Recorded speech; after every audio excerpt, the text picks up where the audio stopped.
Hello my dear lovable customers, it's an update from Madras Biker Service Garage. Schools leave எல்லாமே முடிய போகுது. எல்லாம் அந்த ட்ரிப்புக்கு போனவங்க வெக்கேஷன் போனவங்கலாம் முடிச்சிட்டு அவங்களோட vehicles எல்லாத்தையுமே சர்வீஸ் பண்ண ஆரம்பிச்சிட்டாங்க. TN85 you can just check it out here. So இங்கே ஒரு வண்டி, இது ஆக்சுவலி நம்ம வண்டி தாங்க. ஸோ நம்மளும் தயார் பண்ணிட்டு இருக்கோம். அண்ட் இங்கே ஒரு வண்டி பார்த்தீங்கன்னா full service BS6 model. Customer வந்துட்டு லைக் இனிமேட்டு கண்டினியூஸாக ஓட போகுது, கொஞ்ச நாள் நின்றுச்சு அதனால. அண்ட் TN19 அதாவது வந்துட்டு 500cc. ஸோ ஃபியூல் பம்ப்லேருந்து கார்பரேட்டர் கன்வர்ஷன் சிஸ்டம் அதுவுமே நம்ம பண்ணித்தரோம். அண்ட் இங்கே ஒரு வண்டி மறுபடியுமே த்ராட்டல் பாடி இஷ்யூஸ் இங்கே பார்த்தீங்கன்னா தெரியும். ஸோ இந்த வண்டி BS6 மாடல் இதுவுமே ஃபுல்லாகவே சர்வீஸ் பண்ணிட்டு இருக்கோம்.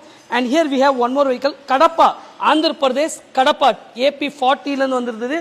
இந்த வண்டி பார்த்தீங்கன்னா ஒரு செமி மாடிஃபிகேஷன், பெயிண்டிங் தவிர்த்து மற்ற எல்லா ஒர்க்குமே இதில் பண்ண போகிறோம். ஸோ கடப்பாலேருந்து வண்டி கஸ்டமர் எடுத்துகிட்டு வந்திருந்தாங்க. அண்ட் இங்கே ஒரு வண்டி full service with tyre replacement. எல்லாருக்குமே தெரியும் நம்ம டயர் ரீப்ளேஸ் பண்ணும்போது கேரண்டி வாரண்டி தரோம். அண்ட் இன்னொரு வெஹிக்கல்ஸ் வந்துட்டு head bore, so Vellore TN23 head bore ஃபுல்லாகவே ரீஒர்க் பண்ணுறோம் and full service. So guys உங்களுக்கு வந்துட்டு ராயல் என்ஃபீல்டு ஃபுல் சர்வீஸ் பண்ணும், modification you can just check it out. எவ்வளோ வெஹிக்கல்ஸ் நம்ம நடந்துட்டு இருக்குது. ஸோ நம்ம மெட்ராஸ் பைக்கர் வாங்க. ஸோ ஒரு வாட்டி ட்ரை பண்ணுங்க, definitely you will love it. Thank you so much. நீங்கள் கொடுத்துட்டு இருக்க சப்போர்ட்னால உங்களால் எவ்வளோ பேருக்கு வந்துட்டு வேலை வாய்ப்பும் இருக்குது, சேம் டைம் ரொம்ப பேர் சாட்டிஸ்ஃபைடோட சர்வீஸ் எடுத்துகிட்டு போகிறீங்க. Thank you so much guys.